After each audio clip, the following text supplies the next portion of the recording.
Welcome everybody to another video of Vinyl Addict. This is Chili and this is video 12 of Stoner, Psych, Space, Prog. And the video is on Nektar. Okay, and this is an album called A Tab in the Ocean from 1972. Now before I get into this, please don't forget to hit the like button, comment on this video, share this video, and please subscribe to my channel if you still haven't.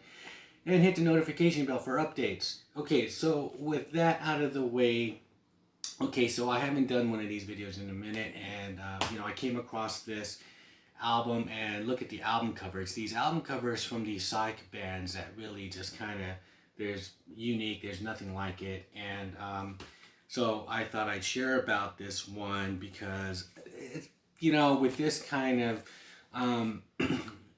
vinyl community, I mean, I like to share, albums that really don't really get the spotlight as much. And Psych albums is kind of that rabbit hole where, I kind of want to share on these kind of albums that no one's heard of, and, they kind of get lost in the mix of just what people perceive to be as just Psych music, whether it's just, the big pillars up there, these big albums that, are associated with psychedelia, whether it's the Sgt. Pepper Lonely Hearts Club Band album.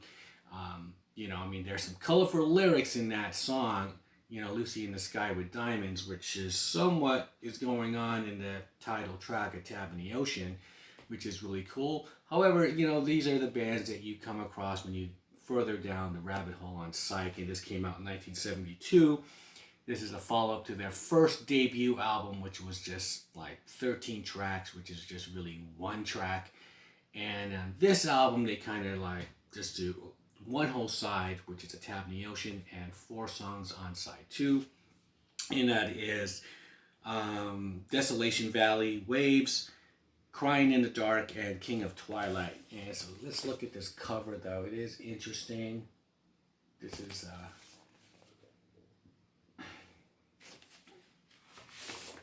And this is the guys in here.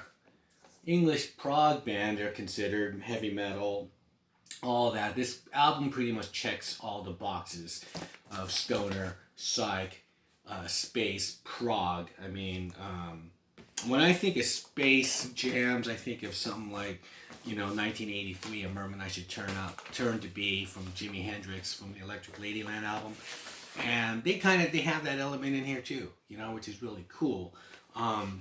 Now, Crying in the Dark and King of Twilight was a song that was covered by Iron Maiden for their Aces High B-side.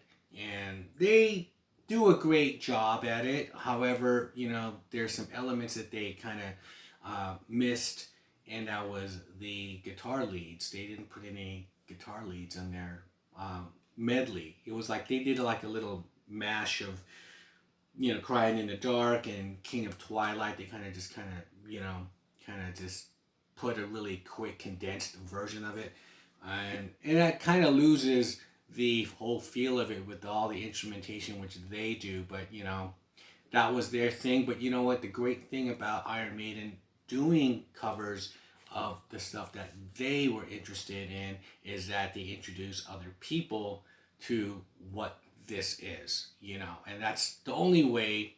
Sometimes when you listen to a band that was, kind of like out there in the mainstream, and they're playing songs, and covering songs which you may not have heard, and that's the great thing about being bands of that situation, and that they're just sharing their knowledge and their influences, and then you get to be turned on to some really cool shit, and that would be like Nektar. Now, if you haven't heard this, I would suggest just taking a listen to it, on Spotify or something, or some kind of streaming service, and then you could kind of hunt down and try to find it on vinyl. And so that is my pick for today for Stoner, Psych, Space, Prog.